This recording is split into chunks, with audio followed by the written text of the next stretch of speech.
Okay, welcome to Sanjay Pandey classes. This is Sanjay Pandey, your chemistry teacher. देखिए, हम लोग आगे थे क्लास 12th में, इलेक्ट्रोकेमिस्ट्री हम लोग का चल रहा था और इसमें कितने लेक्चर हम लोग के हो गए?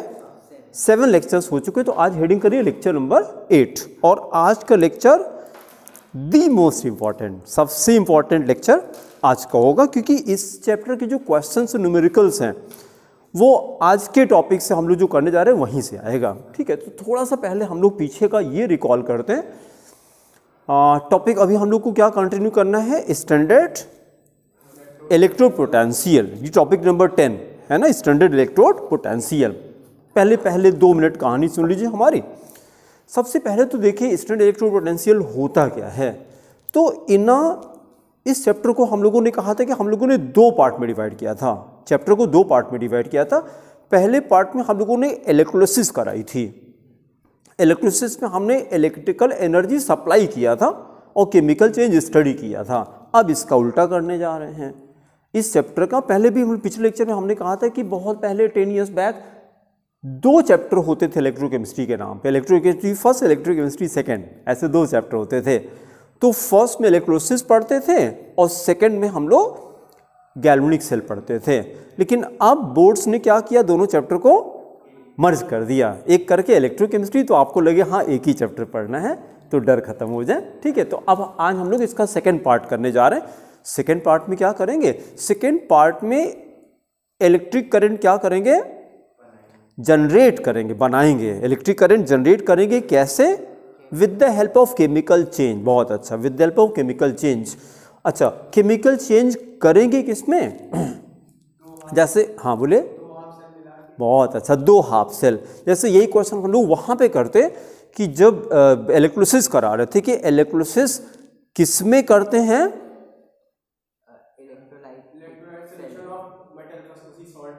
नहीं, क्वेश्चन हमारा सुनिए। मतलब I want to listen the name of that container in which we perform electrolysis.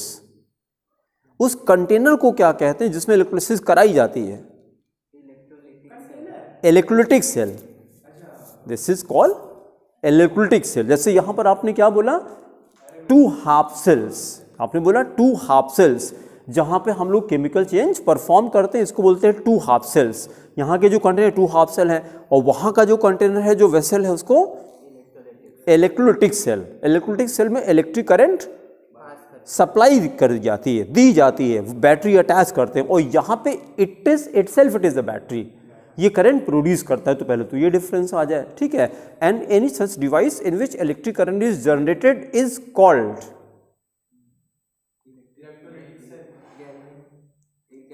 आंख बंद करके खूब बढ़िया सा रिकॉल करिए, electrochemical cell. It is called electrochemical cell. दोनों वर्ड्स बड़ा फ्रीक्वेंटली यूज करेंगे हम लोग, इलेक्ट्रोकेमिकल सेल, इलेक्ट्रोलिटिक सेल।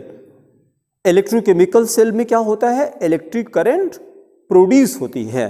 कैसे होती है? तो with the help of chemical change. वो केमिकल चेंज हम लोग कहाँ परफॉर्म करते हैं? तो उसी का आंसर आया 2 हाफ सेल्स में। ये हाफ सेल क्या होता है? सिंपली एक कंटेनर होगा जिसमें हम लोगों ने कोई मेटल रॉड डिप किया है। किसमें डिप किया? इन the aqueous solution of its own salt. मतलब हम आपके दिमाग में इमेज बनाना चाह रहे हैं कि हाफ सेल बनाते कैसे हैं। तो half cell is prepared by simply dipping any metal rod in the aqueous solution of its own salt.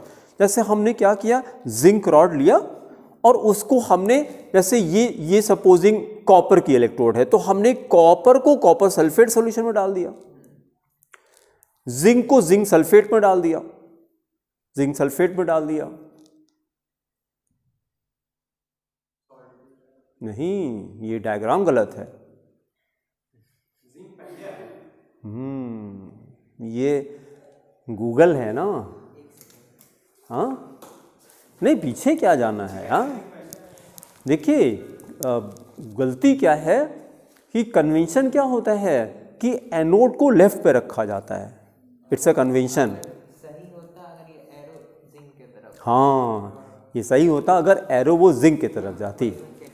हाँ, ये एरो डिफ्लेक्शन जा रहा है कॉपर की तरफ, जो कि सरासर गलत है। करंट फ्लो ही नहीं करेगा। करंट अभी इसके क्वेश्चन हम लोग करेंगे ईएमएफ निकालेंगे और अगर EMF of the cell negative आता है तो करंट फ्लो नहीं करेगा। इस तरह का क्वेश्चन करेंगे, आपको डेटा दिया रहेगा, फिर आपसे कहते हैं whether this cell reaction will occur or not, तो आप बोलेंगे no it will not occur spontaneously. क्यों? Because it is a negative value. EMF of a cell is always a positive value, हमेशा पॉजिटिव आती है, ठीक है। लेकिन चलिए समझने के लिए जो करेक्ट ये होना चाहिए था कि जिंक वाले हाफ सेल को इधर रखना चाहिए था, ठीक है इकरा, जिंक वाले हाफ सेल को इधर रखा जाता है, क्योंकि कन्वेंशन ये होता है कि एनोड को हमेशा लेफ्ट पे रखा जाता है, कैथोड को राइट पे रखा जाता है, ठीक है। तो अब जैसे हाफ सेल हम लोग बात करें, हाफ सेल कैसे बनाते हैं, तो simply putting zinc electrode in the zinc sulphate solution, उसी तरह से copper electrode copper sulphate solution, ये क्या बन गया, 2 हाफ सेल्स बन गई, 2 हाफ सेल बन गई। फिर क्या करते हैं, इन दोनों हाफ सेल को एक यू शेप की ग्लास ट्यूब है, ये यू शेप की ग्लास ट्यूब है, ग्लास की ट्यूब है, और इसके अंदर हमने क्या लिया है, इसके अंदर KCl का सॉल्यूशन लिया, इलेक्ट्रोलाइट लिया है। लेकिन उसकी खास बात क्या होती है, और ये ब्रिज की तरह से एक्ट करता है, इसलिए इसको सॉल्ट ब्रिज कहते हैं, इसके अंदर सॉल्ट रहता है। ये किस तरह का ब्रिज है कि इन दोनों, इसके थ्रू आयंस तो पास होंगे लेकिन सोल्यूशन पास नहीं होगा, मतलब न जिंक सल्फेट उधर जाएगा ना कॉपर सल्फेट इधर आएगा। सॉल्ट ब्रिज का काम समझ में आया? तो देखिए पहले स्टेप पे हम लोगों ने एक्सप्लेन किया कि इस पूरे डिवाइस को क्या कहते हैं, इलेक्ट्रोकेमिकल सेल, और it can be called galvanic cell, और it can be called voltaic cell, 3 नाम है इसके, ठीक है। तो ये पूरा डिवाइस को galvanic cell, in galvanic cell there are 2 half cells, left पे एनोड होता है, राइट पे कैथोड होता है, और इसीलिए इसको एनोड हाफ सेल, इसको कैथोड हाफ सेल ऐसे बोलेंगे। अच्छा, फिर anode half cell, these 2 half cells are connected by, no ध्यान से नहीं कर रहे हैं, बस बोल देते हैं फट से, सॉल्ट ब्रिज से। These 2 half cells are connected by salt bridge and the 2 electrodes are connected by voltmeter. ये दोनों इलेक्ट्रोड को हमने वोल्टमीटर से कनेक्ट किया है, ठीक है। और जैसे जब इलेक्ट्रोड को अटैच कर देते हैं, then deflection in the voltmeter it will indicate the production of electric current. तो ये डिफ्लेक्शन बताता है, ठीक है। ये पिक्चर हमने गूगल से लिया, तो ये पिक्चर गलत है। आप देखेंगे तो एनोड वाली सेल को लेफ्ट होना चाहिए, इधर होना चाहिए था, कैथोड को इधर होना चाहिए था। इसको अटैच करेंगे तो डिफ्लेक्शन इसमें सही है, मतलब डिफ्लेक्शन किधर से किधर, कॉपर से जिंक की तरफ होता है। ये क्या शो करेगा, करंट फ्लो शो करते हैं, करंट फ्लो शो करेगा। अच्छा, current flow and electron flow are in the opposite direction, तो पहले से पता होगा आपको, ठीक है। तो अब देखिए, अब क्वेश्चन पर आते हैं। इलेक्ट्रॉन किधर से किधर फ्लो करेंगे, इसमें नहीं, गैल्वेनिक सेल में, गैल्वेनिक सेल में, मैंने उसका नाम भी नहीं बताया। एनोड से, हाँ, एनोड से कैथोड की तरफ, एक लाइन कॉपी में लिखिए, इन अ गैल्वेनिक सेल, इस पे क्वेश्चन डायरेक्टली मिल जाएगा। In a galvanic cell electrons flow from anode to cathode, electrons flow from anode to cathode। अभी बता रहे हैं बेटा, पूरा हम आपको डाउट क्लियर कर रहे हैं। Anode to cathode, anode to cathode, and current flows, and current flows from cathode to anode, current flows from cathode to anode, cathode to anode। now stop writing। अब देखिए शिशिर, आपका कंफ्यूजन हम दूर करते हैं। ये तो कंफर्म है कि current flow and electron flow opposite होता है, ये तो नहीं पता है तो रट लीजिए इसको, ठीक है, इतना तो पता ही होगा आपको, फिजिक्स में भी चलता है। अच्छा, अब हमको ये कंफर्म हो जाए, कोई एक कंफर्म हो जाए, दूसरा अपोजिट कर देंगे हम। अच्छा, हमने क्या किया, अगर 2 मेटल्स है मेरे पास, मेटल्स है इलेक्ट्रोपॉजिटिव, मेटल्स तो इलेक्ट्रोपॉजिटिव होती हैं। अगर दो मेटल में लड़ाई हो जाए तो कौन जीतेगा फिर? जो ज़्यादा इलेक्ट्रोपॉजिटिव होगा। इलेक्ट्रोकेमिकल सीरीज भी सही है वो तो, लेकिन अभी टॉपिक आ गया ना इसलिए भी उसका नाम नहीं लेंगे। भी जितनी बात अभी कर चुके हैं उतनी की बात हम लोग करेंगे, उसी से क्वेश्चन आपसे करेंगे। इलेक्ट्रोकेमिकल सीरीज तो अभी आगे टॉपिक आना है इसलिए भी उसकी बात नहीं कर रहे हैं। एकदम लेमैन की तरह से बस खाली साइंस का बैकग्राउंड है थोड़ा सा, जिसको ये पता रहता है कि metals are electropositive means they have a tendency to lose electron not donate. दोनों में जैसे देखिए कल अभी 10th में पढ़ा रहे थे तो एक वर्ड ये आया था इलेक्ट्रोनेगेटिव किसको कहा जाता है? What is the meaning of electronegativity? Tendency to, हाँ अब देखिए जरा, तो मैंने फिर क्लास में ये कहा gain electron and attract electron, दोनों में कोई फर्क है क्या? लेना और छीनना में फर्क है कि दोनों एक ही है? जैसे पैसा आपने लिया, फादर से पैसा लिया, पेरेंट से पैसा लिया या पेरेंट से पैसा छीना दोनों में फर्क है ना। छीनने में तो फिर कोई इफ एंड बट नहीं है, वह वो लेने ही लेना हमको, है ना। और गेन में अगर मिला तो अच्छी बात है, नहीं मिला तो भी अच्छी बात है, फिर ठीक है जब मिल जाएगा तो ले ले, फिर ऐसा नहीं है। इलेक्ट्रोनेगेटिव एलिमेंट्स क्या होता है? They have a tendency to not gain, attract electron, they have a tendency to attract electron. वो दूसरे एलिमेंट के मर्जी पे नहीं होते हैं कि तुम्हारा मन होगा तो दे देना, ना, हमको ज़रूरत है तो हम ले लेंगे, हमको ज़रूरत है तो हम ले लेंगे। तो आगे से ये वर्ड केयरफुली यूज़ करिए। Electronegativity is a tendency to attract electron not gain, attract electron, attract electron, ठीक है। इलेक्ट्रॉन हिंदी में ज़्यादा इम्पैक्ट करता है, छीनता है इलेक्ट्रॉन। और फिर उसका अपोजिट क्या होता है? Metals are electropositive. ये क्या हो गया? Not lose. ये अंग्रेजी में उतना इम्पैक्ट नहीं आता। दान करना ले जाओ ले जाओ, ऐश करो, है ना। मेटल की टेंडेंसी होती है इलेक्ट्रॉन देने की, डोनेट करने की, डोनेट करने की टेंडेंसी है। तो metals electropositive, non metals electronegative. फिर इसी तरह से एक सेंटेंस और निकल के आ रहा है इसमें से, tendency to lose electron is called oxidation, ठीक है। Tendency to lose electron is called oxidation and gain is called reduction. फिर एक सेंटेंस दूसरा निकाला हमने, if any substance is undergoing oxidation it is reducing agent. That's why alkali metals are strong reducing agents. Alkali metals and hydrogen are strong reducing agent, क्योंकि ये alkali metal क्या होते हैं? They always undergo oxidation. कैसे पता? They undergo loss of electron. Loss of electron is called oxidation. तो metals की tendency तो इलेक्ट्रॉन लूज करने की होती है, इसलिए ऑक्सीडेशन देते हैं, या हम कह सकते हैं इसीलिए they are reducing agent. Metals are reducing agent, non metals are oxidising agent. अच्छा, अब जरा फिर अपने टॉपिक पर आते हैं। अगर दो मेटल हैं, दोनों में लड़ाई हो रही है, कौन इलेक्ट्रॉन लूज करेगा?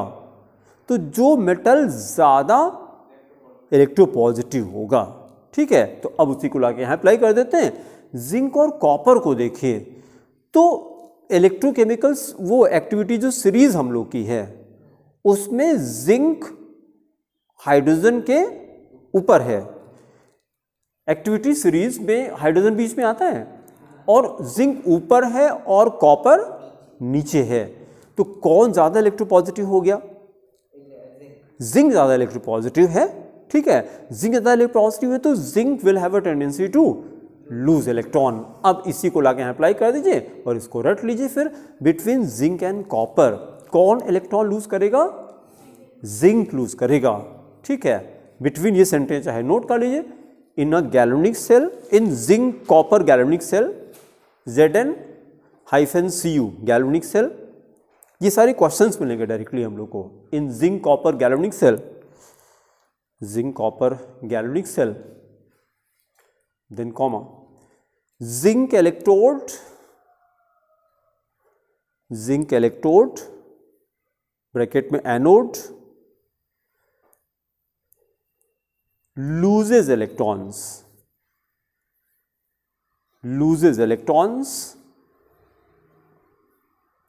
and copper electrode ब्रैकेट में कैथोड हो जाएगा, कॉपर इलेक्ट्रोड क्या हो जाएगा, गेन्स इलेक्ट्रॉन्स। तो अब उस क्वेश्चन पर आते हैं, जो भी क्वेश्चन हम लोग को डायरेक्टली करना है। गैलेनिक सेल में इलेक्ट्रॉन फ्लो किधर से किधर होता है, एनोड से कैथोड की तरफ। आगे चलिए लिखिए, therefore electron flow is from zinc anode to copper cathode। अब इस सेंटेंस को अच्छे से रट लेंगे हम लोग, हाइलाइटर हो तो हाइलाइटर से हाईलाइट कर दी, क्योंकि कई सारे क्वेश्चन इसी सेंटेंस से सॉल्व हो जाएंगे आपके। Electron flow is from zinc anode to copper cathode. तो इसी सेंटेंस को अब रिवर्स कर देते हैं, क्या हो जाएगा, एंड करंट फ्लो। आगे चलिए, and current flow is from copper cathode to zinc anode, copper cathode to zinc anode.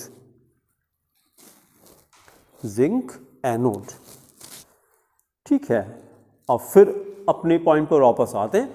ये तो जो 2-3 सेंटेंस हमने लिखे, इस पर डायरेक्टली क्वेश्चन आपको मिल जाएंगे। ठीक है, कि इलेक्ट्रॉन फ्लो किधर से किधर, एनोड से कैथोड की तरफ, करंट फ्लो कैथोड से एनोड की तरफ। और कैसे पता लगता है, तो अभी हम क्या करेंगे, आपको एसआरपी दे देंगे, जो इलेक्ट्रोड दिए रहेंगे। हमने कॉपर जिंक हटा दिया, क्योंकि ये तो आप रट लेंगे, हम इसकी जगह XY कर देंगे, मेटल का नाम ही खत्म हो गया, अब आप गेस नहीं कर पाएंगे। अच्छा, हमने क्या किया, अब XY की दोनों की एसआरपी दे दी, दोनों का स्टैंडर्ड रिडक्शन पोटेंशियल दे दिया।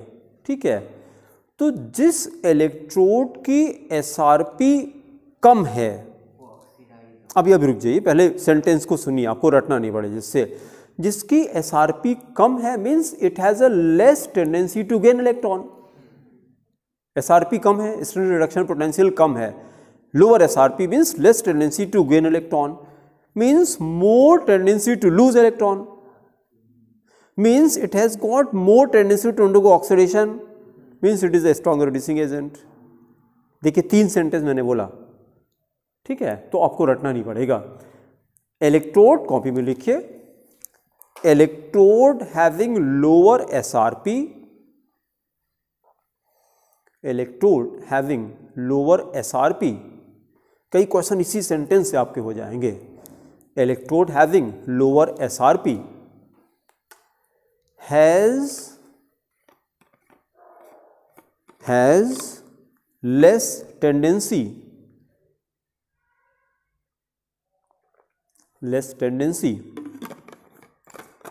to gain electron,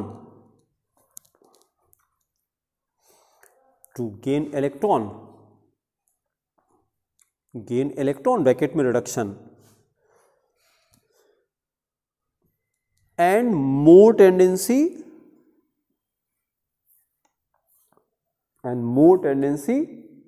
to undergo oxidation,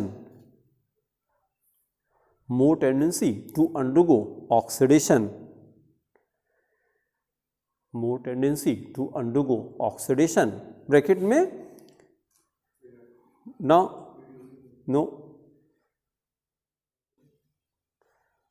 loss of electron in bracket, right, loss of electron,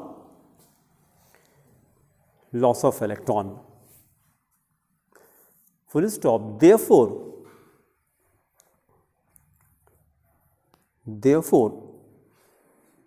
the electrode having lower SRP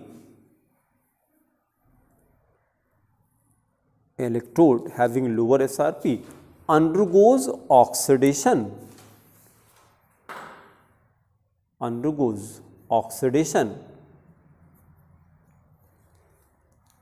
oxidation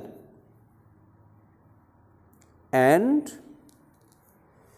is a stronger reducing agent,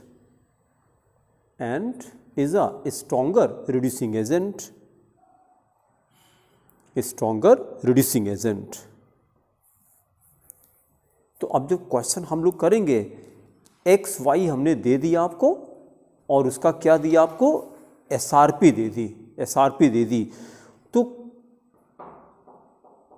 जिसकी SRP कम होगी फिर दो question number 1 that will be anode,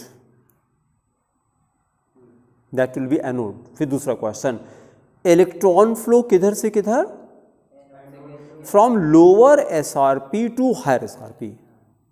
एक sentence और भी कर लिया जाए, electron flows from electrode having lower SRP to higher SRP। सब पे क्वेश्चन मिलेंगे, lower SRP to higher SRP, ठीक है। अब कुछ तो दिमाग में बैठ गया ना कि कैथोड क्या होता है, एनोड क्या होता है, करंट किधर से किधर जाएगी और इलेक्ट्रॉन फ्लो किधर से किधर, इतना समझ में आता है, ठीक है। अब वापस आते हैं हम लोग कि स्टैंडर्ड इलेक्ट्रोड पोटेंशियल जो मेन टॉपिक हम लोग का है कि ये होता क्या है।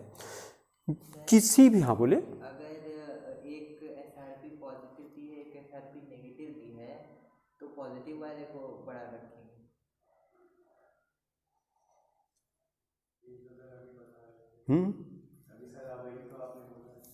नहीं, पहले क्वेश्चन को और क्लियर करिए। मतलब एक मेटल की एसआरपी पॉजिटिव है, एक मेटल की एसआरपी नेगेटिव है, तो पॉजिटिव वाला बड़ा होगा। और क्या, और एक मेटल की, दोनों मेटल की एसआरपी नेगेटिव है, तो जो जीरो के ज़्यादा करीब होगा उसको पॉजिटिव, नहीं, जिसकी नेगेटिव वैल्यू ज़्यादा है, तो मतलब जो जीरो के ज़्यादा पास होगा, जीरो से दूर होगा, तो कम हो गया। हाँ, तो और क्या, कम ही वाले को तो कहना है।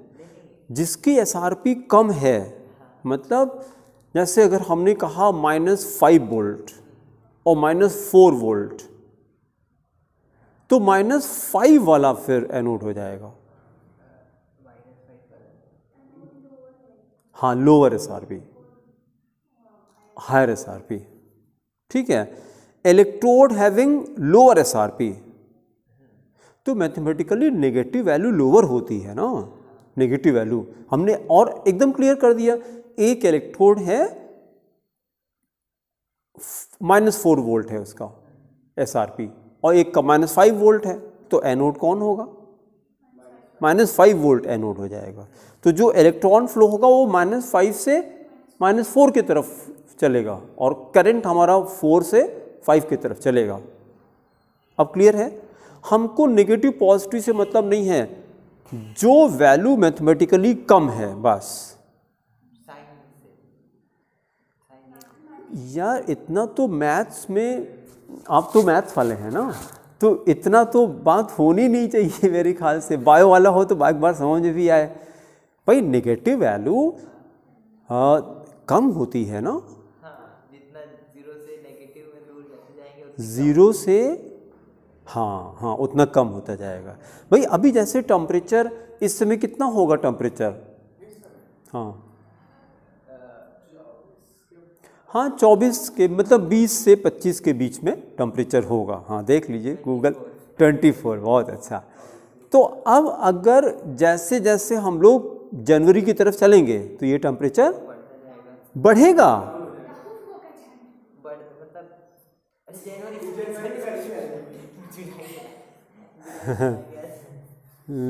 भाई जनवरी चलेगा तो टेम्परेचर कम होगा, तभी तो विंटर वेकेशन होती है, ठीक है। फिर अब ये चला गया 5 डिग्री, जनवरी के फर्स्ट वीक में 5 डिग्री, जब रोड पे सन्नाटा, हाँ, रोड पे सन्नाटा। और मतलब 5 डिग्री उसको कहा जाता है कि ये बटन नहीं बंद होती है हाथ से। हाँ, ये हाथ ही नहीं काम करता, पेन वन हाथ वाथ कुछ नहीं चलता, उसके बाद फिर एकदम कुछ नहीं चलता।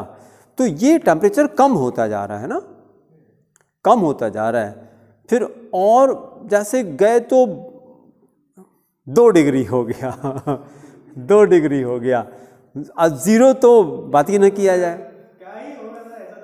नहीं, एक बार हो चुका है 2003 के आसपास। आप लोग की बर्थ कब की है? 6 की है, 5। तो 2003 के आसपास था। कानपुर में एक दिन के लिए खाली ऐसा हुआ था। तो कानपुर में सारा पानी फ्रीज हो गया, नल में पानी नहीं। गए काम करने के लिए, आप बैठे हैं पानी नहीं, पानी गर्म करके ले जाइए तब काम करिए, फिर कोई काम। पानी निकलेगा कहाँ से? फ्रीज हो गया उसमें। लेकिन उसमें क्या हुआ कि बिहार में जितने बेचारे स्नेक्स वगैरह थे सब फ्रीज हो गए जहाँ थे वो। हाँ, एक दिन में ऐसा हुआ था। तो उसमें बहुत सारे एनिमल्स, क्रिएचर्स, हाँ, और टेम्परेचर कम हो गया तो सरवाइव नहीं कर पाया। उसमें बहुत सारे लोगों की डेथ भी हो गई उसमें, है ना। तो टेम्परेचर कम होने से ये होता है कि नहीं। तो इसीलिए तो देखिए कि बॉडी अपने आप को गर्म रखती है, मेटाबॉलिक प्रोसेस ही पूरा बंद हो जाएगा फिर। कि टेम्परेचर कितना बॉडी का? डॉक्टर साहब बताइए, डिग्री सी में बताइए। 37 डिग्री सी, 37 डिग्री सी ये बॉडी टेम्परेचर होता है। और इसी टेम्परेचर को मेंटेन करना चाहिए, इसी टेम्परेचर को मेंटेन करना चाहिए। अब अगर ठंड होगी, इसीलिए ठंड में हमको ज़्यादा भूख लगती है। क्यों क्यों ज़्यादा भूख लगती है? एनर्जी ज़्यादा चाहिए भाई। कितनी एनर्जी तो बॉडी का टेम्परेचर मेंटेन करने के लिए, नहीं तो ऑर्गन्स काम ही नहीं करेंगे बेचारे। ऑर्गन्स नहीं काम करेंगे, एंजाइम्स नहीं सेक्रेट होंगे। जो अंदर बॉडी में एंजाइम्स होते हैं जो खाने को मेटाबोलाइज करते हैं, वो काम नहीं कर पाएंगे। ठीक है भाई, हमारा जो बॉडी है वो ऑप्टिमम पीएच और ऑप्टिमम टेम्परेचर, पीएच रेंज क्या होना चाहिए? बॉडी का टेम्परेचर, बॉडी का पीएच 5 to 7 बस। इस ये वेरिएशन चलेगा 5 to 7, 5 to 7।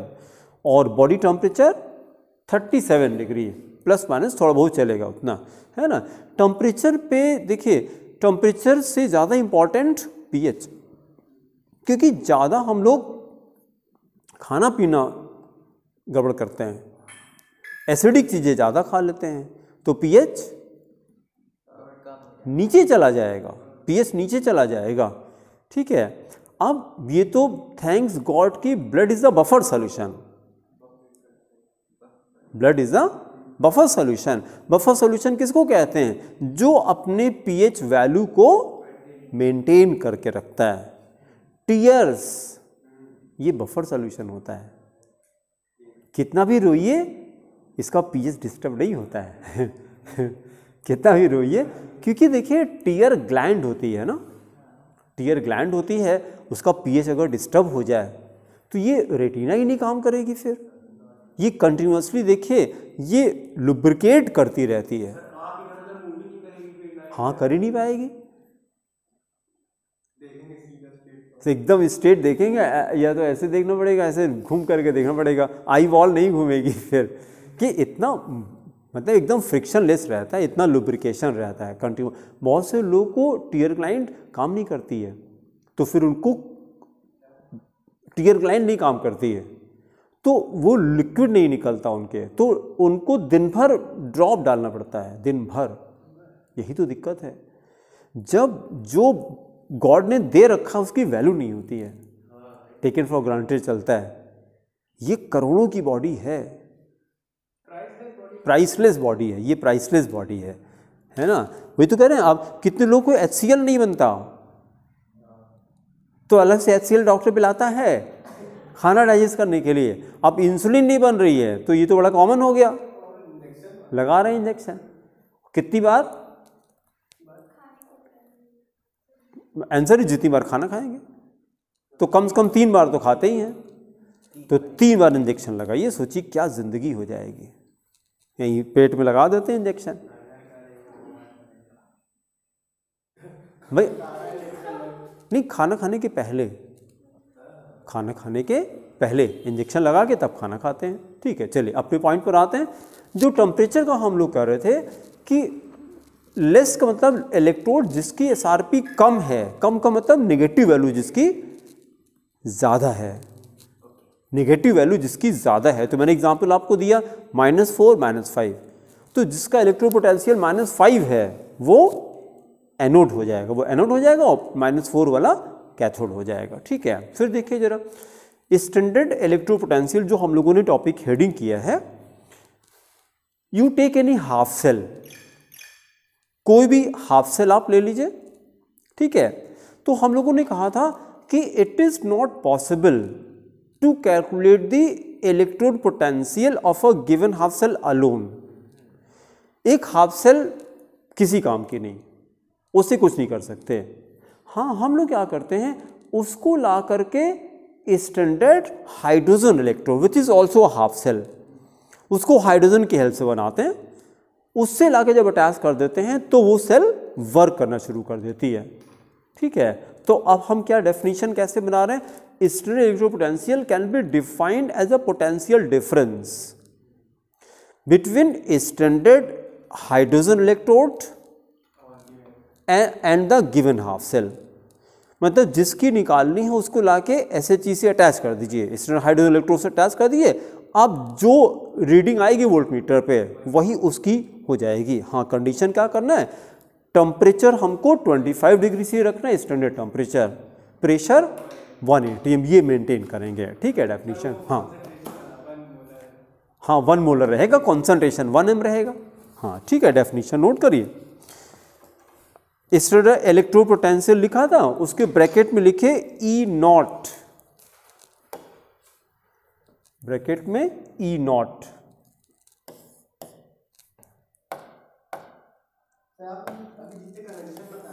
हाँ हाँ, क्या चीज, हाँ हाँ हाँ, बिल्कुल लिखना है, अभी उसी पे क्वेश्चन मिलेंगे आपको।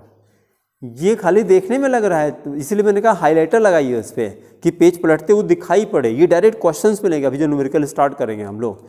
ठीक है, बुक में ढूंढने बैठिए तो कहीं समझ में नहीं आएगा कि ये तो कहीं लिखा ही नहीं किताब में कि करंट किधर से किधर, खूब कहानी सुनाते हैं और जो क्वेश्चन है उसका आंसर तो बता ही नहीं रहे हैं कि कौन इलेक्ट्रोड, कौन कैथोड, कौन एनोड, इसकी बात ही नहीं कर रहे हैं। तो हमने क्वेश्चन के बेसिस पे डायरेक्टली सेंटेंस आपको बता दिए। ठीक है, सब जगह लगेगा। ठीक है, कैसे रिप्रेजेंट करेंगे, E0 से रिप्रेजेंट करेंगे, E0 से रिप्रेजेंट करेंगे। डेफिनेशन लिखिए, the standard electrode potential of a given half cell, the standard electrode potential of a given half cell, is the potential difference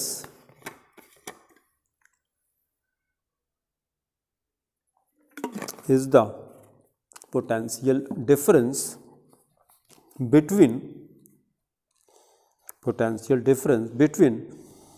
the standard hydrogen electrode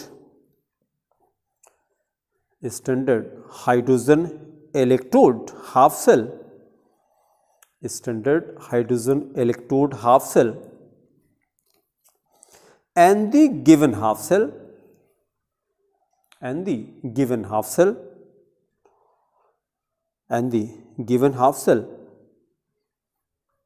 provided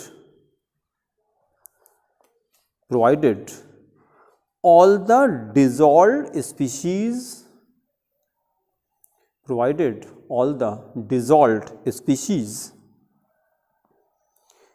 are at unit molarity,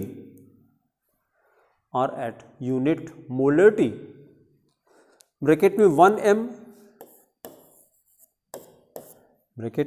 m, unit molarity, maintained at 25 degree C, maintained at 25 degree C. फिर देखिए इसी को EMF भी कहा जाए, para change करिए, heading करिए EMF, small letter से E.M.F, ईएमएफ, हेडिंग करिए ईएमएफ का फुल फॉर्म कोई बताएगा? Electromotive force, electromotive force. Definition लिखिए, the standard electrode potential, standard electrode potential of a galvanic cell, of a galvanic cell is measured, galvanic cell is measured by the voltmeter, measured by the voltmeter, and it is also called, and it is also called standard EMF, also called standard EMF of the cell, standard EMF of the cell, and represented by, and represented by E0 cell, represented by E0 cell। फिर अगले step पे formula लिखिए, E0 cell is equal to, E0 cell is equal to E0 anode plus, अभी बता रहे हैं, E0 cathode, E0 anode plus E0 cathode.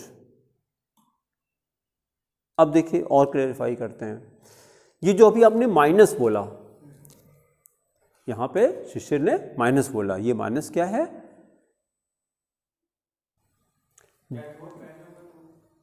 नहीं, देखिए इसलिए हम कह रहे हैं कि कंफ्यूजन नहीं होगा, दोनों एक ही चीज है।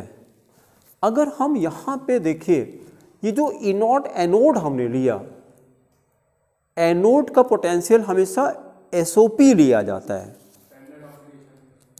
यहां ब्रैकेट में लिखिए SOP, SOP, और कैथोड का पोटेंशियल SRP लिया जाता है, इसका SRP लिया जाता है। अभी रुक जाइए।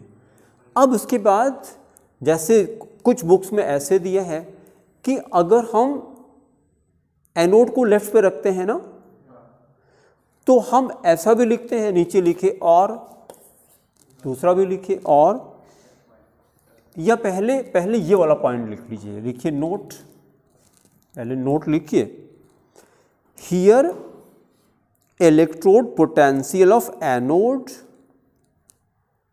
Here electrode potential of anode is taken as SOP,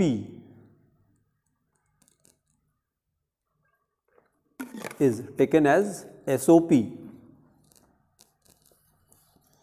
and that of cathode, and that of cathode is taken as SRP, is taken as SRP, taken as SRP। फिर नीचे लिखिए और, अब इसको दूसरी तरह से कैसे लिख सकते हैं? E0 cell is equal to, E0 cell is equal to, अब ये ऐसे लिखते हैं, E0 रिडक्शन, RED शॉर्ट में लिखा, और कैथोड, कैथोड, कैथोड, और क्लैरिफाई करने के लिए RHS, RHS माइनस E0, और कैसा रिडक्शन, एनोड का लिया, लेकिन ये क्या है LHS।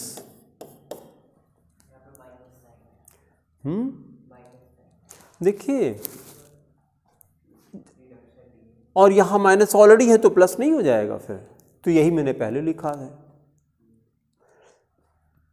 हमको ये वाला ज़्यादा सही लगता है, ये थोड़ा कंफ्यूजिंग लगता है, इसमें कान ऐसे घुमा के पकड़ रहे हैं, तो पकड़ना है तो सीधे सीधे पकड़ा जाए।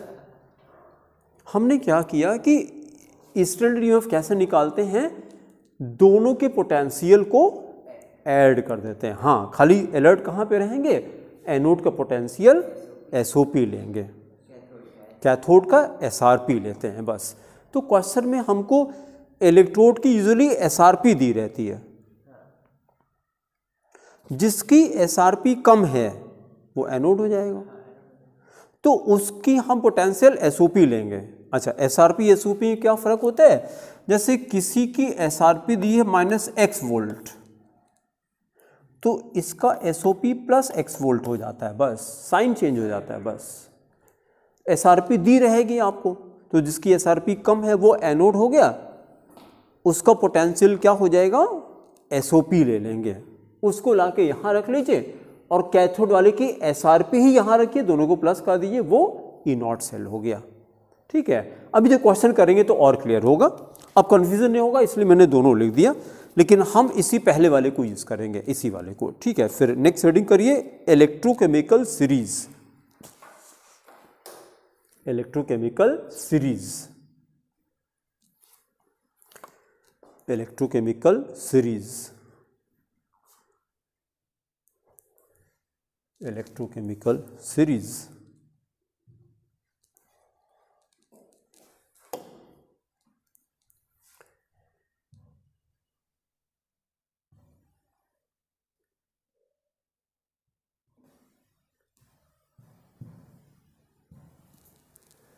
Electrochemical series is also called EMF series। ये सही आएगा कि नहीं, इतना छोटा नहीं है,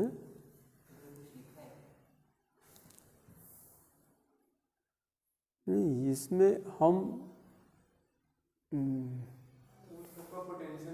हाँ, ये नहीं चाहिए, ये नहीं चाहिए, वापस कैसे आए, हमको चाहिए फ्लोरीन सबसे ऊपर, और हैं पूरी टेबल निकाल लीजिए और फ्लोरीन वाली हिस्से को ले लीजिए। हाँ वही तो, नहीं और होना चाहिए ना,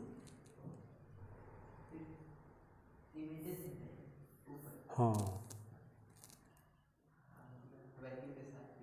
हाँ ये जो है, हाँ ये ठीक है।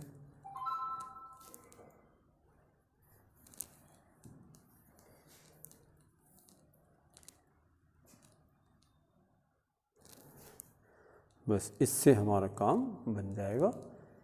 ये वैल्यूज देखिए,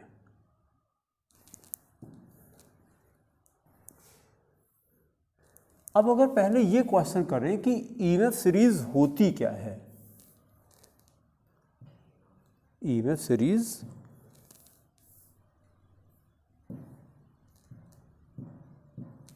ये क्या हुआ,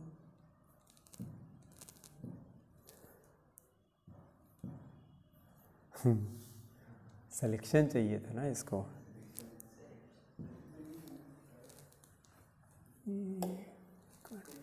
हैं हाँ नहीं वही कर रहे हैं, वही कर रहे हैं, अभी धीरे धीरे हाथ सेट होगा।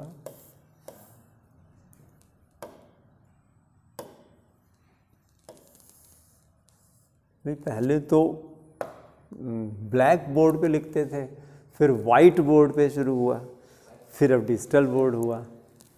पहले चौक से लिखते थे ना, तो वो ब्लैक बोर्ड होता था, कुछ दिन तो वाइट बोर्ड को हम लोग ब्लैक बोर्ड ही बोलते थे, आदत बनी थी।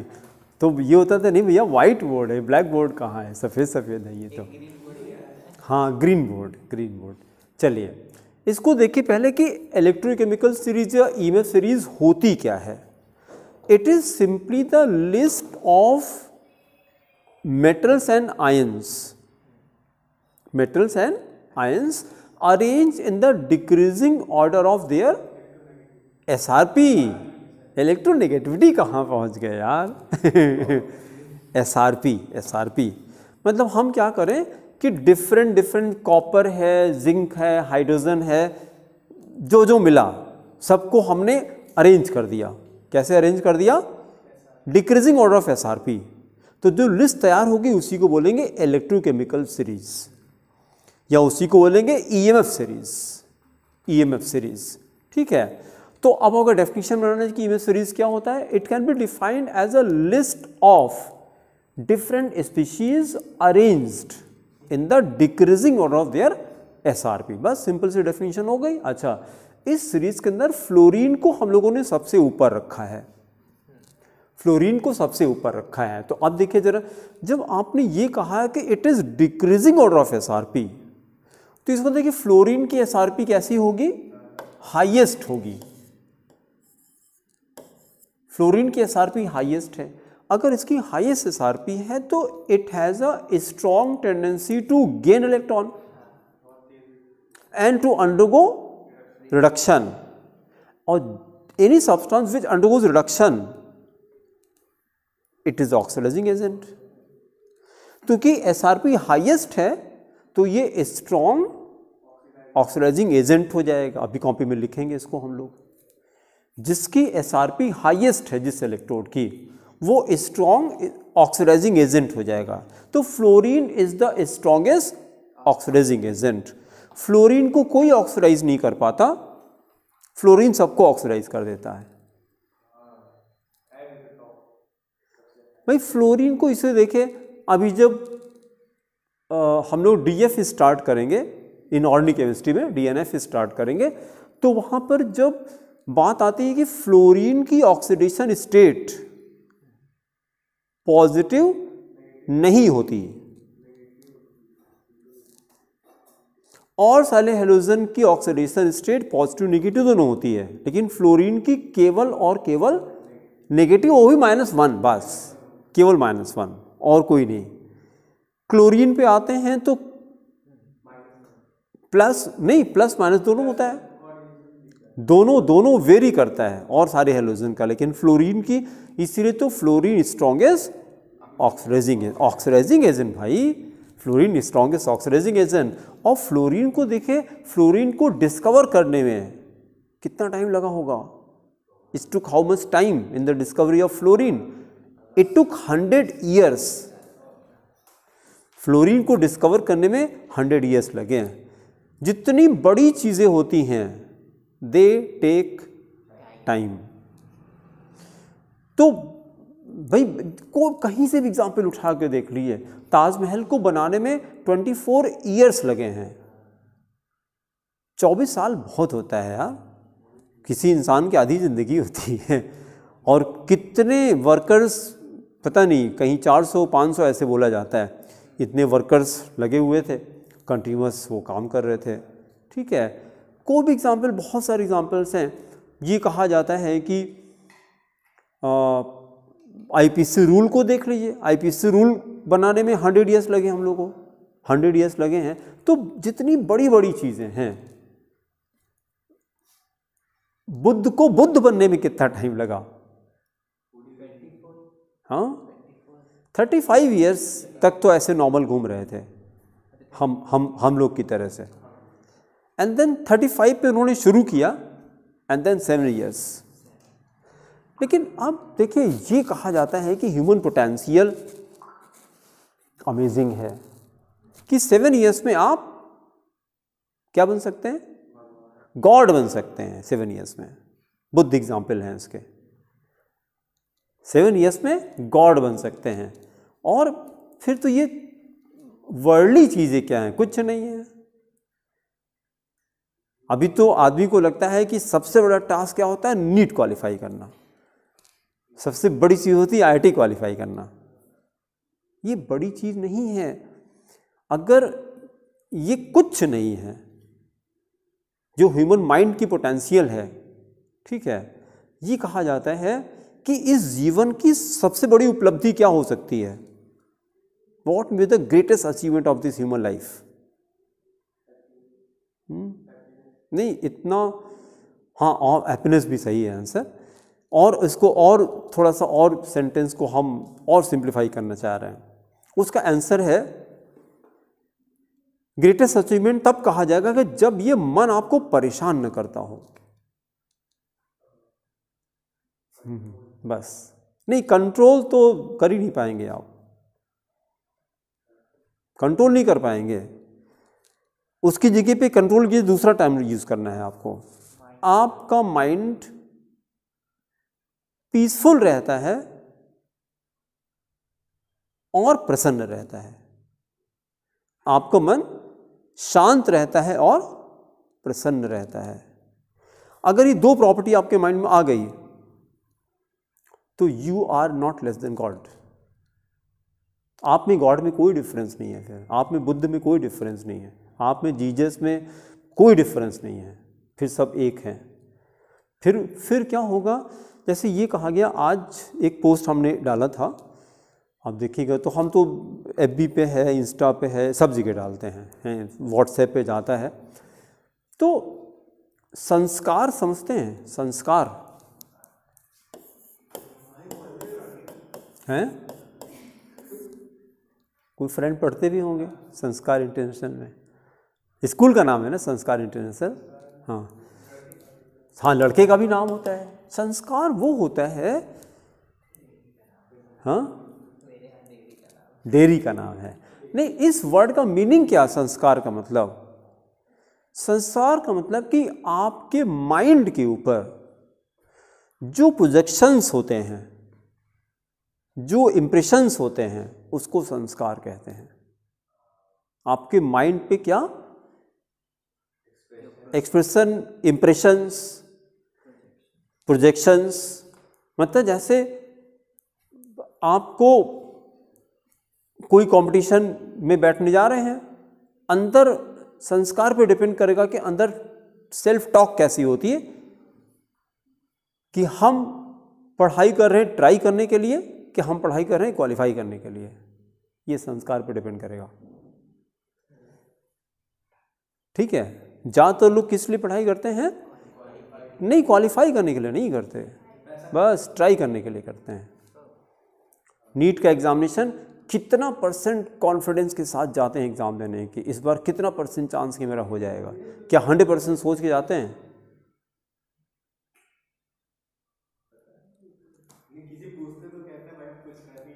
नहीं, देखिए डिफरेंस कहाँ पर आता है। 2 मिनट की एक कहानी सुन लीजिए, उससे आप रिलेट करिए कि ये संस्कार कैसे बनते हैं, क्या होता है।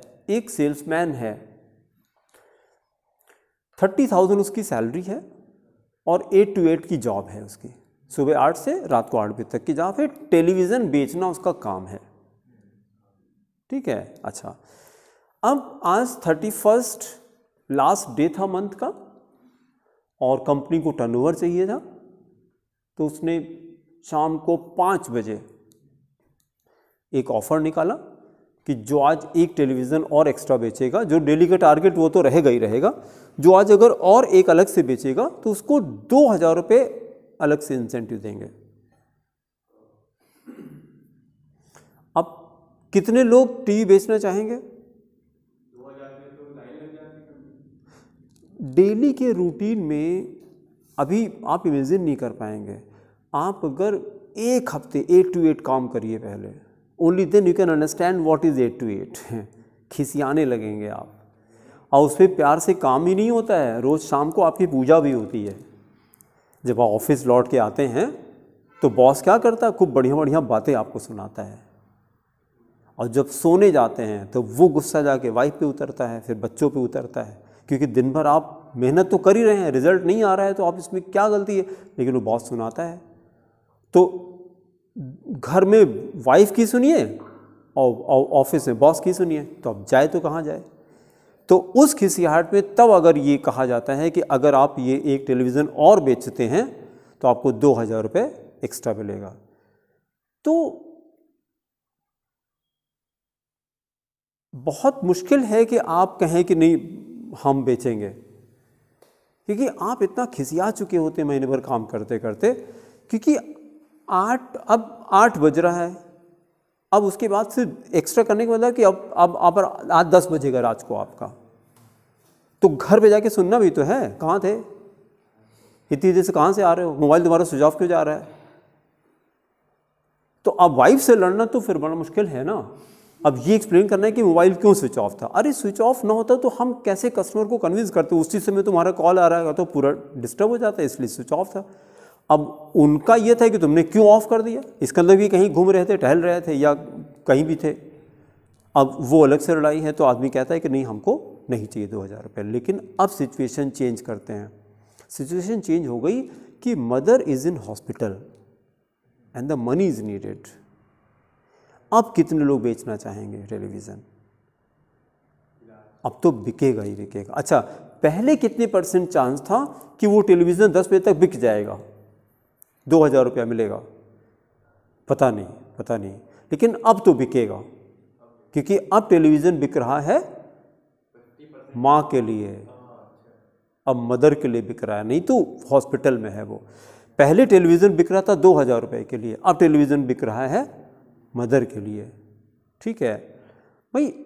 दूसरा एग्जाम्पल देखिए, जैसे आप कंपटीशन नीट और जेई के लिए एफर्ट करते हैं केवल, लेकिन एक फादर अपने लड़की की शादी के लिए ट्राई करता है कि करता है। कितने लड़कों को ट्राई करेगा वो? नहीं, लड़की की शादी करनी है, कितने लड़कों को देखने के लिए तैयार होगा वो? जब तक मिल न जाए आंसर है। क्या वो ये कहता है कि यार 3 लड़का देख लिए, अब हमसे नहीं हो पाएगा, अब तुम्हारी किस्मत जाने। लेकिन यहाँ तो ऐसा होता है कि 3 बार नहीं क्वालिफाई हुआ एग्जामिनेशन तो मेरी किस्मत खराब है, हमसे नहीं हो पाएगा, तो छोड़ देते हैं आप फिर। तो वहाँ पे क्या हुआ, वहाँ पे ऑप्शन नहीं था। तो उसी तरह से ये होता है कि अगर अपने संस्कार ऐसे बना रखे हैं कि जहाँ पर failure is not an option, तो आपको सक्सेस मिल जाएगी फिर। तो ये चीज़ है। तो मैंने आज पोस्ट ये डाला है कि जिस संस्कार रहित मन, रहित का मतलब विदाउट संस्कार, संस्कार रहित मन ही परमात्मा होता है। ये समझते हैं क्या? राग द्वेष, ये वर्ड समझ में आते हैं कि नहीं? No. Likes and dislikes, likes and dislikes, या आप attachment and hatred, attachment and hatred, इसी को संस्कार कहते हैं। भाई संस्कार 2 तरह का होता है, या तो अटैचमेंट का होगा या हेट्रेड का होगा, या राग का होगा या द्वेष का होगा, या लाइक का होगा या अच्छा होगा या बुरा होगा। 2 संस्कार होते हैं। दोनों संस्कार, जैसे ये कहते हैं कि गॉड के पास कोई संस्कार नहीं होता है। जो योग में एक बहुत ही मतलब एक श्लोक आता है, उसे बोलते हैं समत्वम योग उच्यते। ये कभी सुना आपने? समत्वम योग उच्यते। उच्यते को संस्कृत में क्या कहते हैं? It is said. संस्कृत में उच्यते मतलब इट इज सेड। समत्वम बैलेंस, इक्विलिब्रियम। योग उच्यते, कि ये योग की डेफिनेशन है। Yoga is what? Balance in life. हर जगह पर एकदम बैलेंस है। सुख दुख हो, प्रॉफिट लॉस है, मान अपमान है ना, सब जगह पर हमेशा एकदम बैलेंस बना के रखता। कि जैसे थोड़ा सा अगर किसी ने तारीफ करी है तो फुदकने लगे, और फिर किसी ने बुराई कर दी तो फिर बैठ गए। इन दोनों से बराबर, ना ऊपर उछलेंगे ना नीचे जाएंगे, जैसे हैं वैसे रहेंगे, कोई फर्क नहीं पड़ेगा। तो कहते हैं कि कोई संस्कार नहीं बना। क्या आपने एग्जामिनेशन फर्स्ट अटेम्प्ट में क्वालिफाई कर लिया और लोग आ करके पूछ रहे हैं कि कैसे हो गया, क्या हो गया? तो अगर आपके अंदर संस्कार नहीं बनना होगा ना, तो आप एक सिंपल सा सेंटेंस बोलोगे, it is all grace of God, बात खत्म हो गई। और नहीं तो अगर संस्कार बनने होंगे ना, 10 घंटे पढ़ाई करते थे हम 10 घंटे पढ़ाई करते, खाना वाना नहीं खाते थे, खाली पढ़ाई करते थे बस है ना। तो ये संस्कार बनने शुरू हो गए आपके, है कि नहीं, क्योंकि फिर लगता है कि आप करते थे ये काम। तो बस ये चीज़ बनने मत दीजिए अपने अंदर, संस्कार बनने मत दीजिए। तो क्या होगा, मतलब अल्टीमेट क्या होगा कि माइंड को बस ज़्यादा इसको खुश मत होने दीजिए, न्यूट्रल रहने दीजिए, ठीक है। और दूसरी चीज़, संस्कार बनाते समय एक चीज़ हमेशा अलर्ट रहिए, अगर आपको लगता है कि ये अच्छी चीज़ है तो मन करे चाहे ना करे जरूर करिए, और अगर आपको लगता है ये बुरी चीज़ है तो कितना भी मन करे नहीं करना है।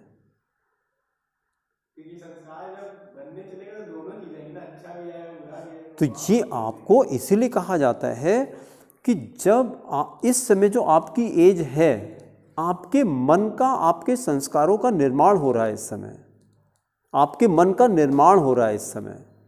निर्माण समझते हैं, बन रहा है अभी, बन रहा है अभी, ठीक है।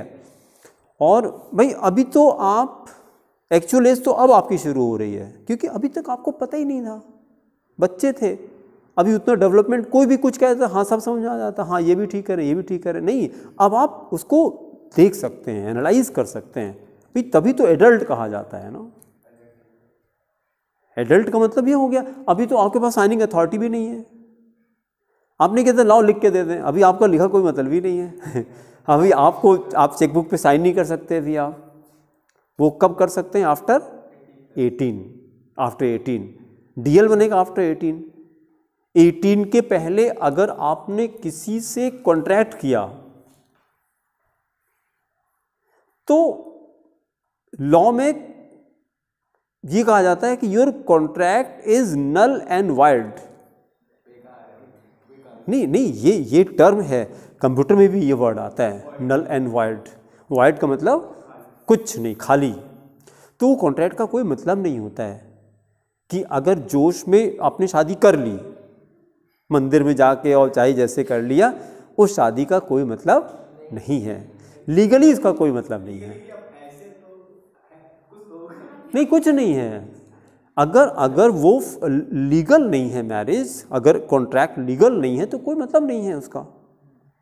जैसे हम आपके साथ में कोई कॉन्ट्रैक्ट साइन करें तो उस कॉन्ट्रैक्ट का कोई मतलब ही नहीं होगा, आपका साइन तो काम करेगा, नहीं तो कॉन्ट्रैक्ट हुआ ही नहीं है जब तक दोनों की पार्टी में एग्रीमेंट ना हो।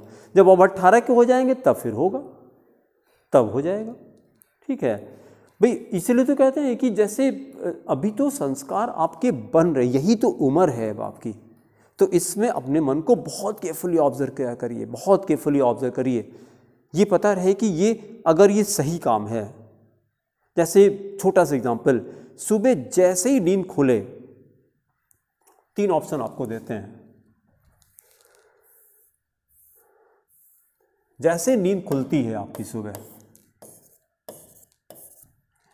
तो पहला ऑप्शन ये है कि are you feel excited the moment you wake up. सबसे पहले तो बिस्तर पे 1 सेकंड नहीं रुकते, ये पहली पर्सनैलिटी है, तुरंत आउट ऑफ द बेड, और अभी ये करना ये चल रहा, अंदर चल रहा, मतलब you are excited for today, पहला ऑप्शन है। अगर ये है तो आपका, एक दिन हमने कहा था ना कि 3 तरह की पर्सनैलिटीज होती हैं, सत्व रजस तमस, सात्विक पीपल एंड राजसिक पीपल एंड तमस पीपल, 3 तरह की पर्सनैलिटीज होती हैं। These people are happy, only sattvic people are happy, remember, only sattvic people are happy। ये दोनों हैप्पी नहीं होते हैं, क्यों? क्योंकि इनके माइंड में एजिटेशन रहता है, रजस और तमस के माइंड में एजिटेशन रहता है। मन जितना शांत रहेगा उतना आप खुश रहेंगे, ठीक है।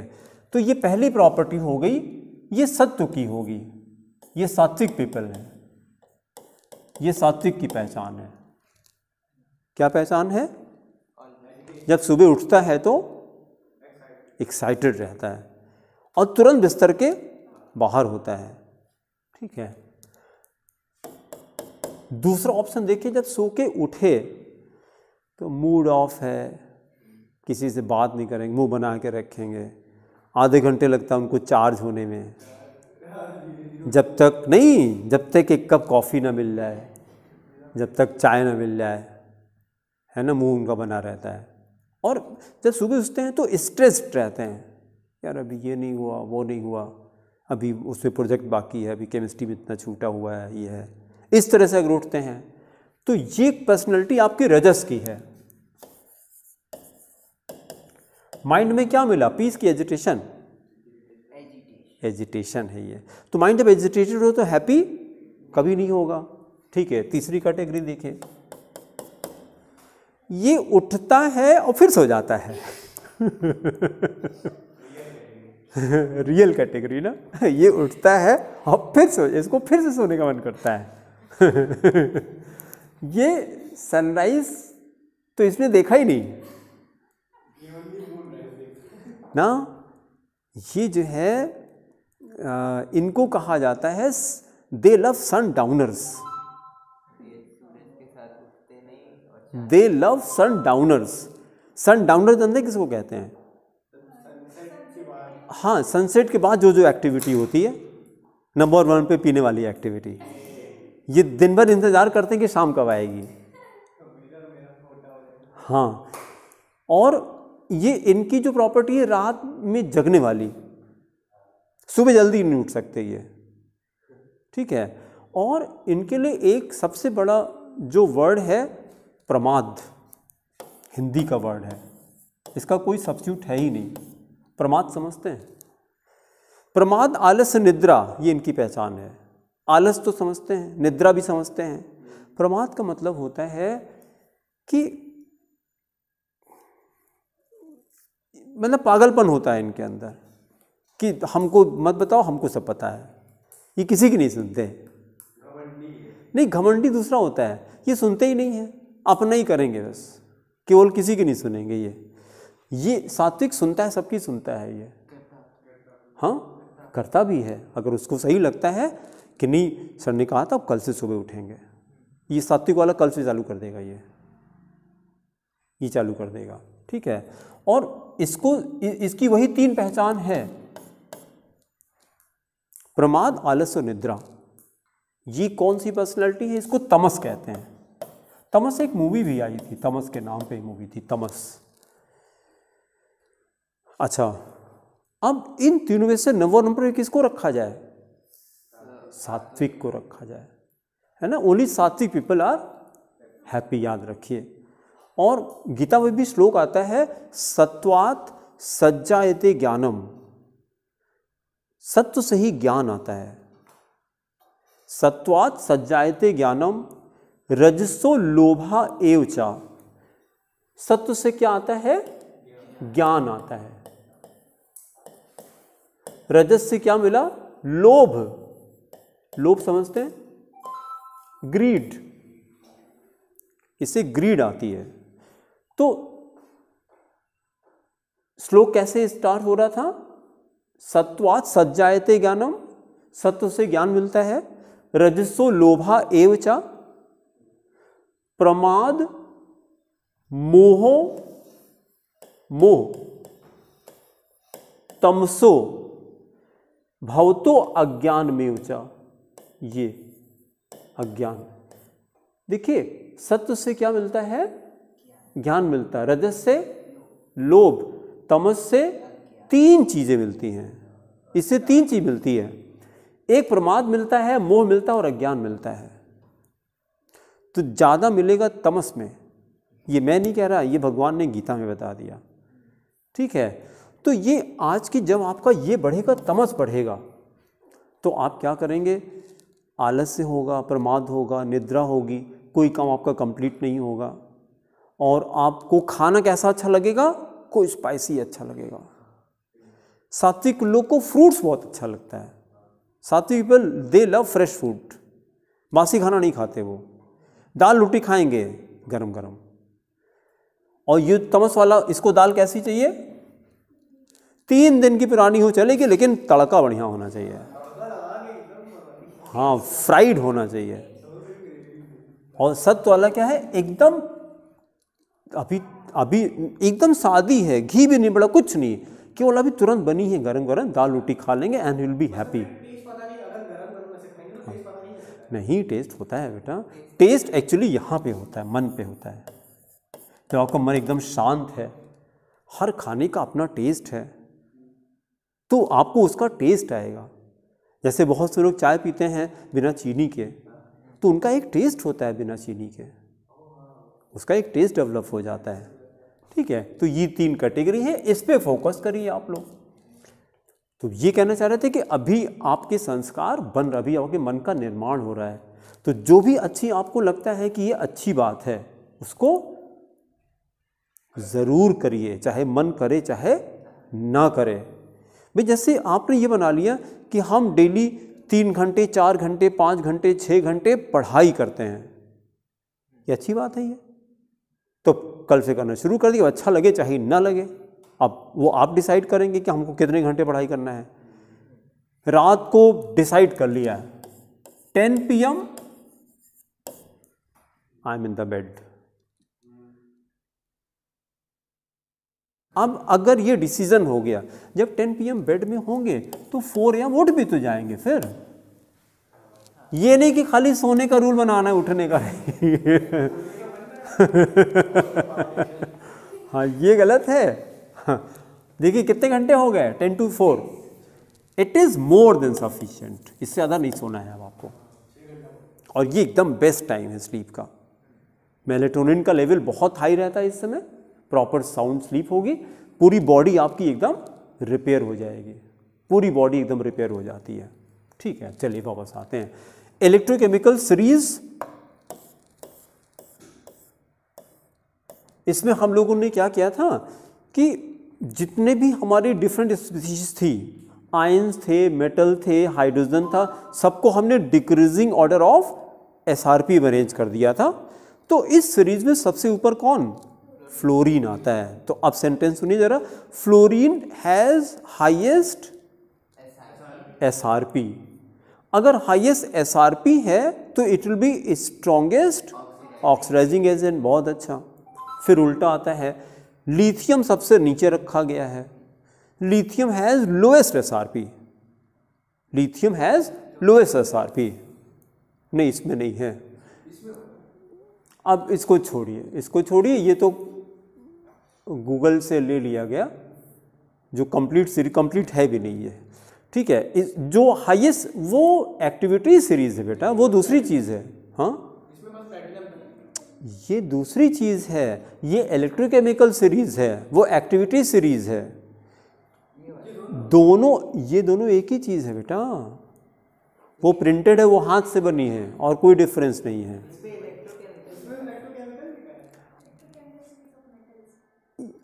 खाली मेटल्स की है ये, और हैं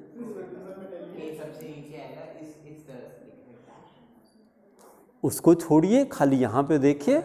और सिंपल से एक सेंटेंस हम लोगों ने कहा कि डिक्रीजिंग ऑर्डर ऑफ SRP, बस इतना खाली याद रखना। जो लिस्ट हमारी तैयार होगी उसी को इलेक्ट्रोकेमिकल सीरीज कहेंगे या EMS सीरीज कहेंगे।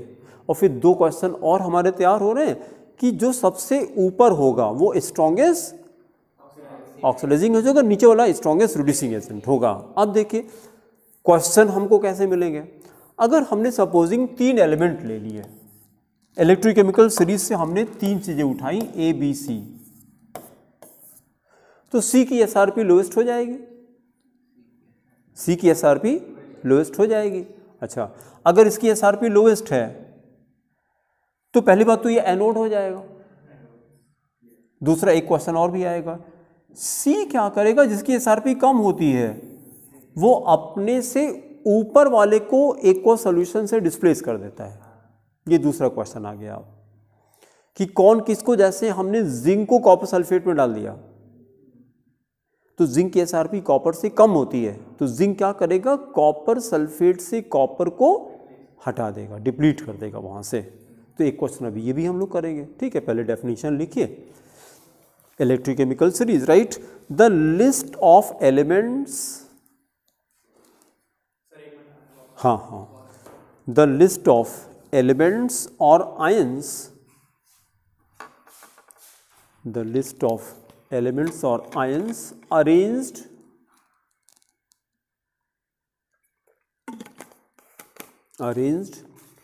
in the decreasing order,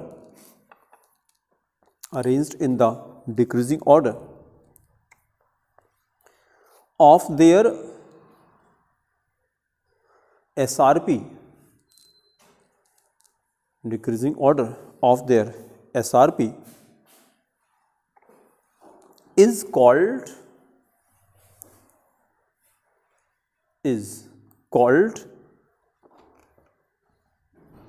electrochemical series, is called electrochemical series or EMF series,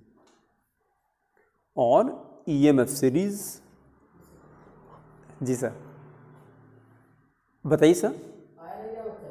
अब हम बता नहीं सकते, आ रहा होगा सर, हम अभी क्लास ले रहे थे जी, थोड़ी देर देख लीजिए, आ रहा होगा sir. EMF series, then write note number 1, write note number 1, greater the value of SRP, greater the value of SRP, comma, greater will be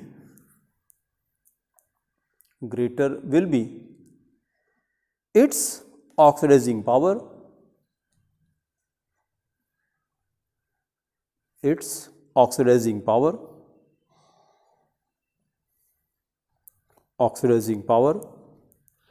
then write example, in example write fluorine is on the top,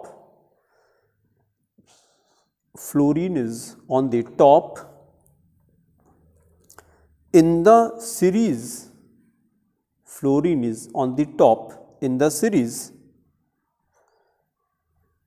and has highest SRP,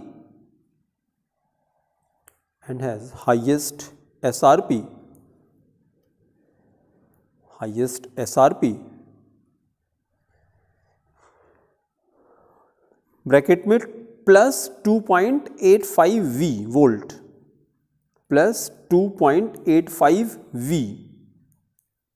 bracket close, full stop.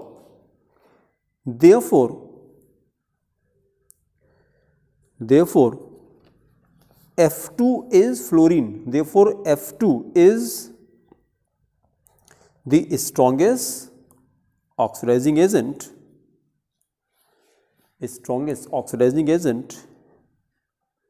and weakest क्या हो जाएगा, reducing agent, and weakest reducing agent,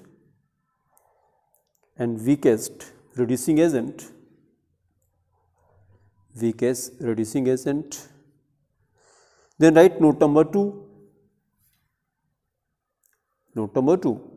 अब इसी को उलट देते हैं, smaller the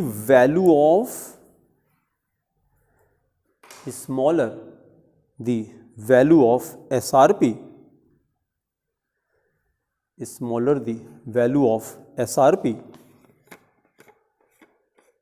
SRP, then comma, stronger will be its reducing power,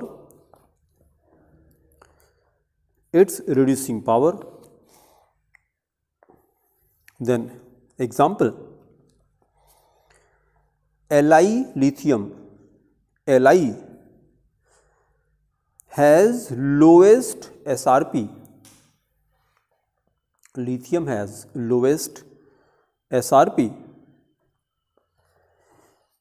in bracket minus 3.04 volt, minus 3.04 V, bracket close, full stop. Therefore Li is the strongest reducing agent.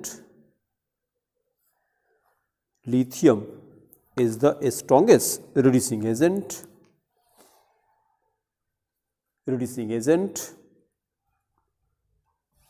अब हम लोग को न्यूमेरिकल्स करने हैं, उसके पहले 3-4 पॉइंट नोट कर लेते हैं जो हर न्यूमेरिकल में यूज करेंगे. Right, note number 1, oxidation always takes place. Oxidation always takes place at anode. Oxidation always takes place at anode. So anode is also called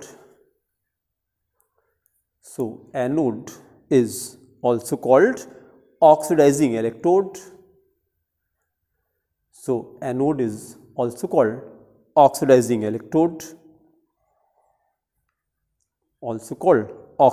electrode. फिर note number 2, electrode having lower SRP.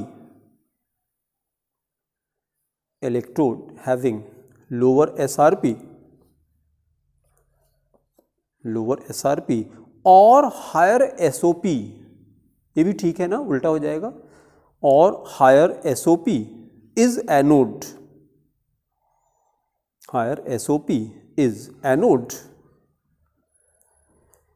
And it is a stronger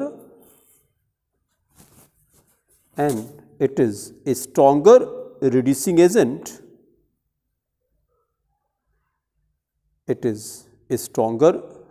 agent. Than cathode.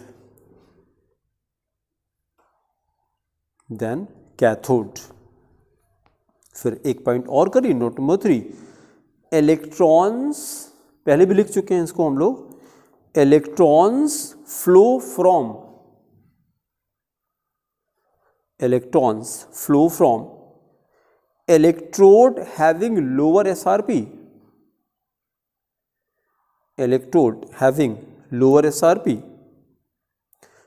To higher SRP.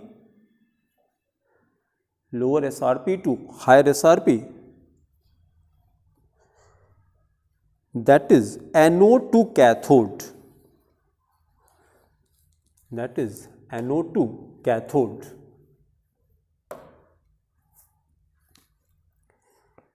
अब question start करते हैं. Sheet में है question number 41.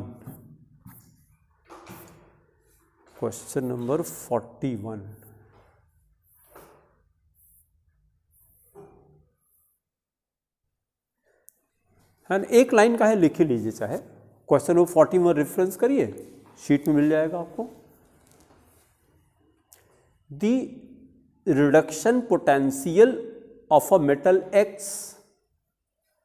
अब जैसे zinc copper हटा दिया, एक्स वाई के फॉर्म में आ गया. Reduction potential of a metal X is -0.76 volt. -0.76 volts, and that of y is -2.38 volts. Full stop. अब क्वेश्चन देखिए. क्वेश्चन में कह रहे हैं कि which of the two metals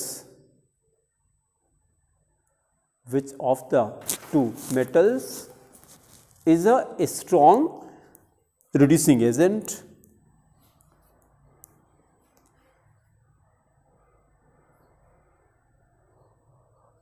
question mark, give reason.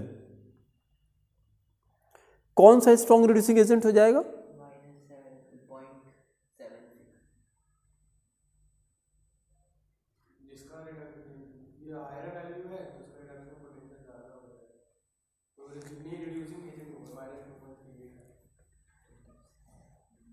इकरा आप बोलिए.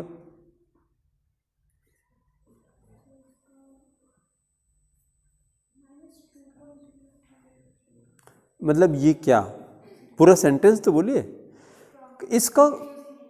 हाँ, विच वन एक्स की Y, Y is the answer. देखिए आपका शिष्य वही गलती बार बार हो रही है यार, आप इससे कैसे कन्फ्यूज, ये लोअर वैल्यू है क्योंकि माइनस साइन के साथ में है ना।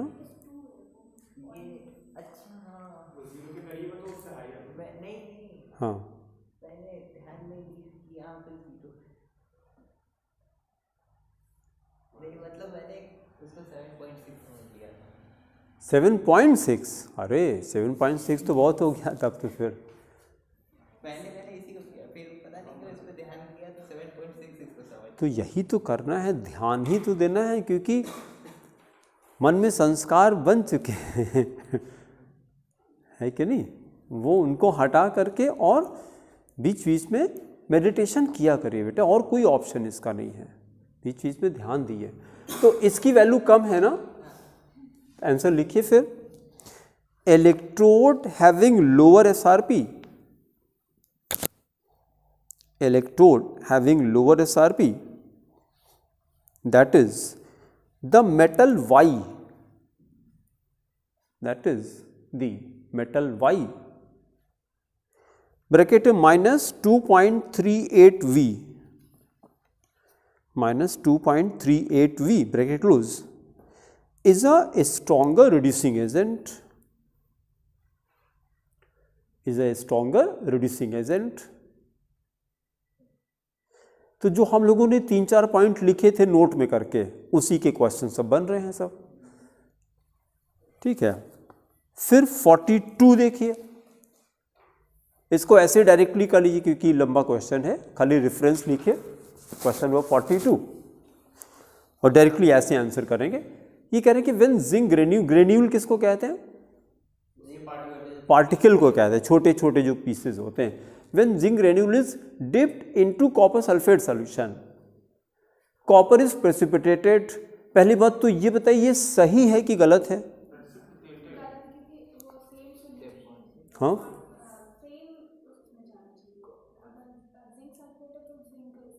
जिंक सल्फेट कहाँ है?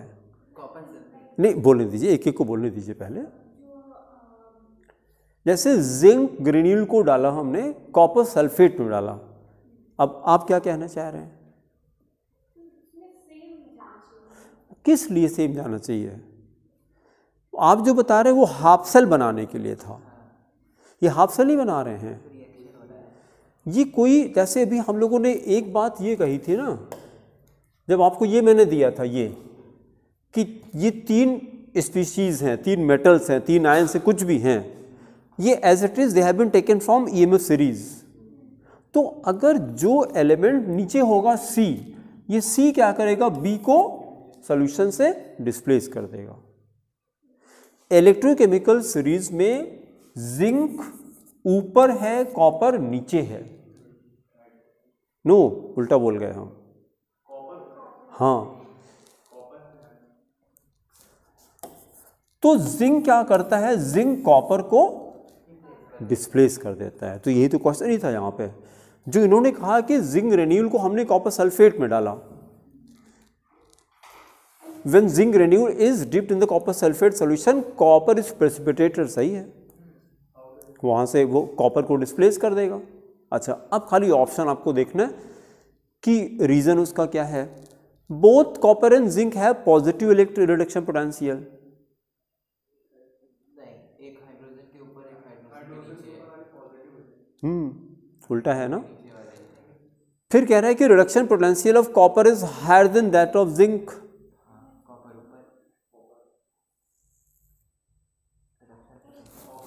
Reduction potential of copper is higher than that of zinc.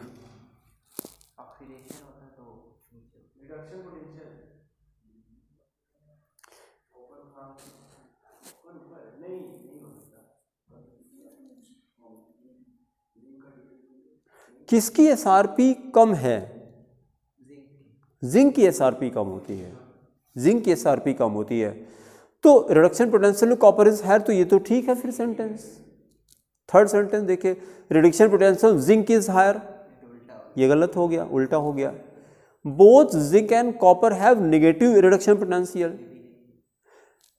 पहले और चौथे का तो कोई मतलब ही नहीं हुआ, डिस्प्लेस करने में कोई डिफरेंस आना चाहिए ना। तो फर्स्ट और फोर्थ में तो सिमिलरिटी दिखा रहे हैं, तो आंसर क्या जाना चाहिए? बी आंसर चला जाएगा। ठीक है, तो 42 लिख करके और आंसर लिख लीजिए आप। 42 का बी हो जाएगा और आंसर नोट में वही सेंटेंस रिपीट कर लिए, zinc having lower SRP, zinc having lower SRP will displace copper from aqueous solution, from aqueous solution, from aqueous solution। फिर क्वेश्चन 45 देखिए, 45 देखिए, इसको चाहे तो नोट करिए, जब लिखेंगे तो लिखते लिखते आपको याद हो जाएगा। एसआरपीज देखिए, जिंक की एसआरपी -0.76 होती है, इसको करते करते रटेंगे आप। कॉपर की प्लस होती है, ये माइनस थी, प्लस होती है 0.34 वोल्ट। जिंक कॉपर को तो रट लीजिए क्योंकि ये बहुत ही कॉमन आता है। तो लिखिए arrange the following metals, arrange the following metals in decreasing order, arrange the following metals in decreasing order of reducing power, decreasing order of reducing power, reducing power, provided reducing power of zinc, copper and silver, zinc, copper and silver, provided, provided। अब इसको लिखने की practice करना है। देखिए E0 Zn2 plus, E0 zinc 2 plus oblique zinc, लिखिए ऐसे लिखिए, पहले लिखिए तो बता रहे हैं, पहले लिखिए तो लिखना, इसकी आदत डाली लिखने की। E0 Zn2 plus oblique zinc is equal to -0.76 volt. अब पहले यहां हमको देखिएगा, जैसे ये जो लिखा जिंक 2 प्लस ऑब्लिक जिंक, तो ये इलेक्ट्रॉन लूज हो रहा है कि गेन हो रहा है? ये गेन हो रहा है, इसलिए ये जो पोटेंशियल दिया है उसको हम एसआरपी बोलेंगे। और अगर हम ऐसे देखें, E0 किया zinc oblique zinc double plus, ये एसओपी का रिप्रेजेंटेशन हो गया। तो अब इसको लिखते लिखते आपकी प्रैक्टिस हो जाएगी। ठीक है, फिर दूसरा लिखे E0 Cu double plus oblique Cu, ये भी एसआरपी है। इससे पता लग जाता ना कि कैसे लिखा गया, is equal two plus 0.34 volt. फिर सिल्वर का लिखे E0 Ag plus oblique Ag, ये भी एसआरपी है ना, Ag प्लस ऑब्लिक Ag, ये भी है, मतलब नहीं समझे? प्लस, अच्छा हाँ एसआरपी, मुझे लगा वो प्लस लगा, 2 प्लस लगेंगे। एजी जो दूसरा वाला है, हाँ, मुझे लगा वहाँ 2 प्लस लगेंगे। मतलब इस वाले पे कि पहले वाले पे? नहीं, दूसरा वाले, इस पे कैसे? आप चश्मा आपको लगेगा क्या? क्योंकि प्लस का साइन कैसे दिखाई पड़ रहा है? नहीं, चेक कराइए, इसमें लापरवाही ना करिए, क्योंकि अगर लापरवाही करेंगे तो धीरे धीरे नंबर नहीं, मतलब अगर ऐसा लग रहा है तो बिल्कुल हेजिटेट मारिए, नहीं तो धीरे धीरे करके वो नंबर और बढ़ेगा, आइस पे स्ट्रेन आएगा। अगर ऐसा है तो ये तो जितनी जल्दी पता लग जाए उतना अच्छा है। जैसे जब हमने चश्मा लगाया था तो शुरू में बड़ा ख़राब लगता था, कि लगता था कि हमारी ब्यूटी ख़त्म हो गई, शुरू में ऐसा लगता है, अभी लग रहा है ना और जबकि इससे कोई फर्क नहीं पड़ता है। रियल ब्यूटी जानते हैं कहाँ पर होती है? यहाँ नहीं होती, यहाँ होती है यहाँ तो खाली ड्यूटी होती है बस यहाँ रियल ड्यूटी होती है, यहाँ रियल ब्यूटी होती है ठीक है, तो इसको दिखा लीजिए हैं। वही उसकी रियल ब्यूटी होती है। हाँ बस बस। चलिए अब इसको हमें decreasing order of reducing power में अरेंज करना है। ठीक है, एक्सप्लेनेशन नोट करिए, लिखिए here the given potentials, here the given potentials are in the increasing order, are in the increasing order. देखिए इंक्रीजिंग है कि नहीं, -7 6 था, फिर +3 4, फिर +0.8, इंक्रीजिंग है ना। तो यही मैंने लिखा are in increasing order, so there oxidizing power, so there oxidizing power will be in increasing order, oxidizing power will be in increasing order and reducing power, हाँ reducing power will be in decreasing order, in decreasing order, decreasing order। फिर अगले step में therefore zinc greater than copper greater than silver, मतलब zinc की reducing power कैसी होगी, सबसे ज्यादा। क्यों, क्योंकि उसकी SR सबसे कम है, एसआरपी सबसे कम है। तो इस सेंटेंस को तो रट लिया जाए ना, electrode having lower SRP is the stronger reducing agent. कैसे बार बार गलती हो रही, is the stronger reducing agent. तो इसकी एसआरपी सबसे कम थी, इसलिए ये स्ट्रॉन्गेस्ट रिड्यूसिंग एजेंट हो गया। फिर डिक्रीजिंग ऑर्डर में ये चल रहा है, इसी ऑर्डर में है। ठीक है, चलिए बस इतने करके छोड़ दीजिए, फिर अगले टर्न पे कंटिन्यू किया जाएगा। Thank you.